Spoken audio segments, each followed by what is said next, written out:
So we're going to practice now doing some subtraction with unlike denominators using the fraction tiles. Remember, again, those fraction tiles are great concrete models that help transition students to that pictorial representation of a tape model.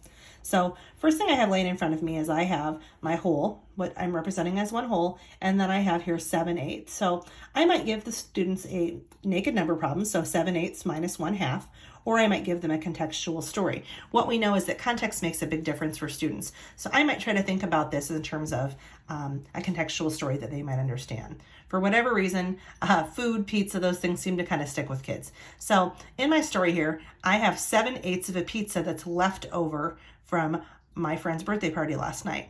And at lunch, I want to warm up and eat half of the pizza. So I want to know how much the pizza would be left. So students will start by having their 7/8 model here. And then the next step was they wanted to heat up and eat half of that 7/8.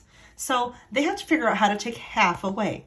So quickly they're going to realize, all right, how do I figure out half from 8s?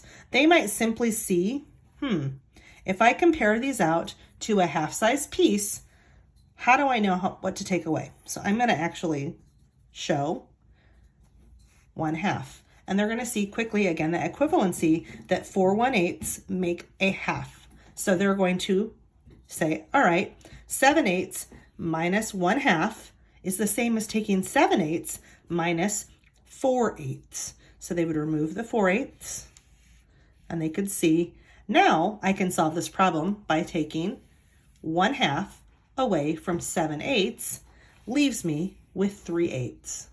So how might this problem look with some other denominators? So let's start with, I think this will be a nice amount. We're going to start with, let's do 3/4. So again, I'm going to do a story problem, except this time I'm going to do string. So we're going to use some string to make some beaded number lines and for our classroom. So I have 3/4 of a yard of string, and I know that it takes 1/4 of a yard to make one of my beaded number lines. So I want to start taking away enough for 2 beaded number lines. So again, we can do this pretty simply with the like denominators. I take away 1/4 for one beaded string, 2/4 for a second beaded string. That would be a like denominator. So let's say I did this same problem, that I have 3/4 of a yard of string. I know that it takes 3/12 to make one beaded number line. So I'm going to ask my students, I want to make one beaded number line by taking 3/4 minus 3/12. So in this example, I am going to write this out because I think that this model is challenging for kids sometimes. So my first number is going to be 3/4 or 3/4 minus 3/12. And they're working on this using their fraction tiles. So I have 3/4 and I want to take away 12ths. So right away kids are going to say, well, those denominators they're not the same.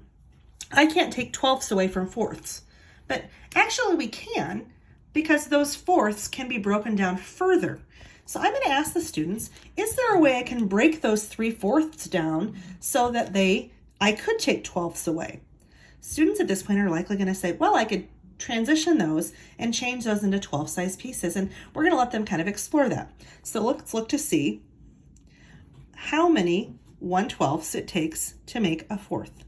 1, 2, 3. So they can see right now 1/4 is equivalent to 3/12.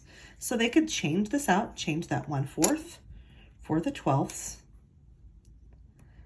Now, if they did that for the next 4th, how many would they need? They would need 3 more 12ths. So 1, 2, 3.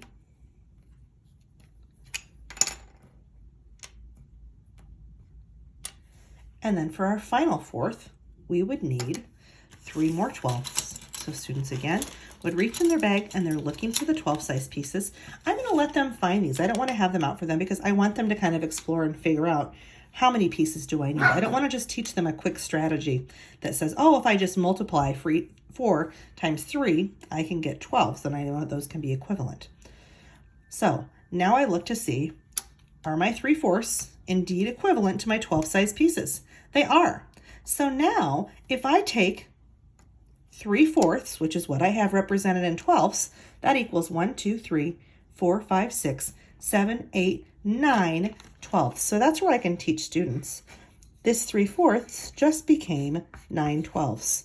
And if I take 3 12ths from 9 12ths, how many 12ths will I have left? Let's look and see. 1, 2, 3, 4, 5, 6. I would have 6 12ths remaining. And that would be how I would start again with the subtraction with unlike denominators. Again, getting kids that conceptual understanding using these concrete models before we transition them to using the tape model is very effective.